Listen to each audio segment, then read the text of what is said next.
Salutations everybody, it is Matty here today and welcome to an absolutely chaotic Xbox news update. First and foremost, we are going to be talking about a potential PlayStation first-party studio acquisition underway as we speak. The catch, however, is that this studio may be working on an Xbox exclusive. It's going to get kind of awkward soon, and suddenly Xbox may be in the same position PlayStation was in, where they go, wait, you're buying Bethesda? What about Deathloop and Ghostwire Tokyo? And they almost got Starfield exclusively at one point in time. What's going on with that? Xbox may be in that position shortly. We'll talk about that in today's video. Of course, we also got to talk about more Activision news. It's unavoidable, man. There's more bad news for this situation. Microsoft fighting an uphill battle. I still believe the acquisition will go through, but man, there's been some serious resistance. Fortunately, we'll have some more concrete answers soon in the coming weeks, so stay tuned for that. And last but certainly not least, a new Xbox chip is in development. Does this mean a slim console unit? Not really. We'll talk about all of that in today's video. Ladies and gentlemen, if you are new here, consider subscribing. I say it every video, so you should expect it, and you should already have done it. But hey, if you're subscribed, that means you're seeing pretty cool ads, like this one right here from Bespoke Post. Ladies and gentlemen, if you're looking for high-quality goods from under-the-radar brands, then look no further than Bespoke Post. Each box has around $70 in value, but you only pay a fraction of the price. 90% of the products in Bespoke Post boxes come from small businesses, many of which are based here in the United States. Now, they sent me 3 boxes to go through. One was the Weekender. I mean, where else am I going to store my copy of American Chopper on the original Xbox? This was vital to me, so I'm so happy they sent me that, because then they also sent me the Dram Box. Now, the Dram Box allows me to concoct my favorite drink to enjoy spicy scenes like this. The new guy's first full day at American Chopper, and Paul Sr. is determined to make sure it's a busy one. Oh, now that's spicy right there. I like that. But what if I told you things could get spicier? The last box they sent me was the Scorch Box. It comes with 6 different hot sauces, and these things, part of the pun, are scorching hot though. And how else do you make a hot game hotter? You pour some hot sauce from the Scorch Box on your copy of American Chopper for the original Xbox. In all seriousness, I love this brand because their goods are top-notch quality. I especially love this Weekender bag, and if you're interested in any of this stuff, you can get 20% off your first box by clicking the link in the description and entering the code MrMatty20 at the checkout, or going to bespokepost.com/MrMatty20. Either way, get yourself a nice discount, you'll help your boy out, and treat yourself to some high-quality goods. Let's talk about Hideo Kojima. So, I'm not a crazy big fan of this guy's games. I'm just going to put that out there in the front and be a little chaotic myself. I love Metal Gear Solid 2. That game is so bold that I just respect the hell out of it. Of course, I respect Metal Gear Solid 3. I respect Kojima in general, but his games, to me, go into such a weird territory that even as a very weird dude who likes weird games, I just sometimes can't get down with him. But I'm very interested to see him exclusively work alongside Xbox. It's been reported for the better part of a year now that Hideo Kojima is going to work with Xbox's newly established cloud division led by Kim Swift to make a exclusive game using cloud development infrastructure. That doesn't mean an always online game, but it's a new development tool powered by Azure to help make these games that previously seemed to be unimaginable. Where it gets interesting, however, is a new PlayStation banner update. If you don't remember, PlayStation leaked their own acquisition before, where they accidentally tweeted out welcoming Bluepoint Studios to the family. Then Bluepoint Studios really trolled people by saying, oh, we're independent, we're not going anywhere, only to be gobbled up like weeks later. So PlayStation has leaked their own stuff in the past where they changed the banner for every single first-party edition. People saw on the official website, you'll see here on the left of the image, Death Stranding has been added to the banner of PlayStation first-party studios. And then Hideo Kojima, being the absolute menace to society that he is, tweets out this image here with the PlayStation first-party studios logo, with Death Stranding there on the left. No context, no words, letting the picture speak for itself, right? Kind of saying, yeah, it's happening. Only to 2 hours later, go on his English Twitter account, quote tweet himself, and go, I'm sorry for the misunderstanding, but Kojima Productions has been and will continue to be an independent studio. What? This has the energy of Marvel when they tweeted out the spider web with the number 4 and everyone's like, yo, Tobey Maguire, he's coming back. They're teasing it. Everyone's losing their mind. Only for them to go, what do you mean? No, we're not making a Spider-Man 4. Why would you ever expect that? Why are we joining PlayStation Studios? No, that's a misunderstanding on your behalf. Are you kidding me? Now, pardon me for Galaxy Brain this, but again, Bluepoint claimed we are a fully independent, self-funded studio after it had leaked that Bluepoint was going to be acquired by PlayStation, and then they were acquired like a couple of weeks later. It was this baffling moment here. Not only them, but let's throw Bungie, the most recent, biggest PlayStation acquisition, in the mix, who claims now they are fully independent, they're not making exclusives, so PlayStation is willing to buy up teams just for, I imagine, generating revenue on the games sold. I imagine if they were to acquire Kojima, it would be for exclusivity of his games, because I don't know if they would generate the type of revenue that, say, Destiny 2 would. But again, to me, him saying we're independent, that's fine, but I don't know if I buy in right now to the idea that they're not being acquired at all, although I think Kojima would know. Time will tell, of course. This would make a lot of sense and would be a wise acquisition for PlayStation. For those who don't recall, Kojima pretty much had to fight tooth and nail to get out of Konami. This was around the launch of Metal Gear Solid 5. He couldn't even go to the Game Awards. Everyone was really fighting for Hideo Kojima. That's where a lot of the love for him was born on, I'd say, a more mainstream scale. You know, the justice of getting out of Konami. Where it gets interesting is after he left, he set up Kojima Productions directly alongside PlayStation. The announcement came on their own channel. They were together, and everyone thought this was a first-party studio for PlayStation. It was not. It was just a studio they helped build, but now it looks like they may possibly be sealing the deal. PlayStation and Kojima go way, way, way, way, way back. To me, this is one that just makes a lot of sense. I think it's a good deal for them. However, if I'm PlayStation, you know, Death Stranding didn't seem to really light the world on fire. I'm not saying it performed poorly. I think it did end up selling pretty well because I've been corrected on that in the past. However, this isn't the Metal Gear style game, right? It's not the one that's really popping off. So I'm curious to know where he's heading moving forward, because after something that for a lot of people in the public was unconvincing like Death Stranding, PlayStation, potentially if they're acquiring them, if this rumor is to be believed, which I think it could be, they must see something or know something that they're like, yeah, that's a big part of the future. They could also just be investing in important exclusives that serve a specific need for their audience. A lot of people like third-person open-world games on the PlayStation side of things, and guess what Death Stranding was? More of that. So it does make sense, and especially with Death Stranding being everywhere but Xbox. It's on PC, it's on PlayStation, but it's not on Xbox. That said, what happens to the Xbox exclusive? That's the big question mark for many of you watching this video. So those reports about Hideo Kojima and Xbox working together came from Jeff Grubb. He provided an update on what's going on with that deal. In an article by Video Games Chronicle, it says that Hideo Kojima's Xbox project was still on a couple of weeks ago. It was reported in April 2021 that Microsoft was in talks to sign the next game from Hideo Kojima, best known from the Metal Gear Solid series.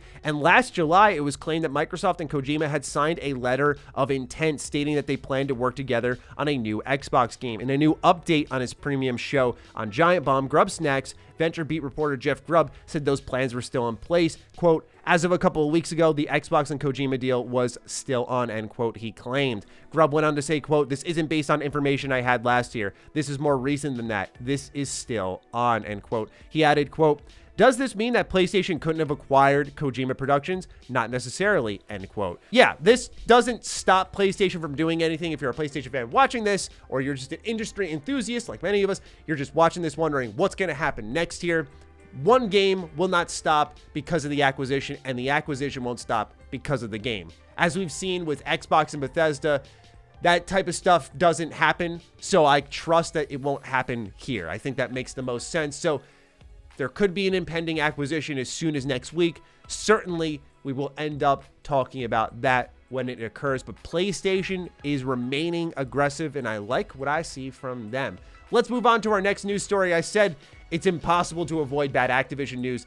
Let's get into it. This one also comes from Video Games Chronicle, where they write, SOC Investment Group urges Activision shareholders to vote against the Xbox deal. Activision Blizzard investors are set to vote for or against the proposed takeover and a special meeting of stockholders on April 28th. The deal can't go ahead unless the proposal to adopt the merger agreement is approved by the affirmative vote of the holders of a majority of Activision Blizzard shares.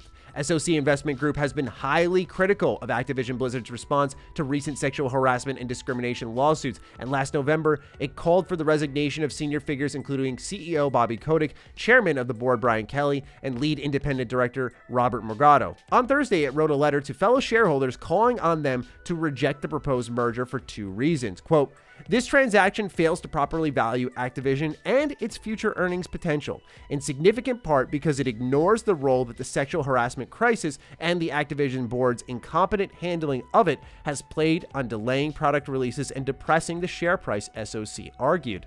It has also said it's skeptical that any transaction with Microsoft or a similar acquirer would be viable given the shift of the climate of antitrust enforcement as well as evident sources of potential harms to competition stemming from the merger. In its letter on Thursday, SOC said, "We don't believe that Activision shareholders should be looking to a transaction to rebuild the value lost by Activision management's failures to ensure workplace safety and equity and by the board's failure to respond constructively to the burgeoning crisis. But we also observe that at least since last July, Activision employees have courageously demanded that harassment and retaliation at the company end and that they have a decisive role in reshaping the corporate culture going forward. We believe that only by constructively engaging with its workforce, the one asset that Activision cannot sell but without which the company cannot operate, can the company begin a genuine turnaround and restore investors' confidence in its reputation and operations. We urge you to join us in rejecting the Microsoft merger proposal and electing a new, competent, and dedicated board of directors at Activision Blizzard's next annual meeting." Yeah, so there's been a mighty big push against this, and this whole legal situation's getting really messy because separately there was an update that there is some corruption over in California where the lawsuit between California and Activision Blizzard has now bubbled over, where we're seeing that the governor may be fighting on Activision's side all of a sudden, trying to directly obstruct various lawyers who are fighting against Activision and winning court cases.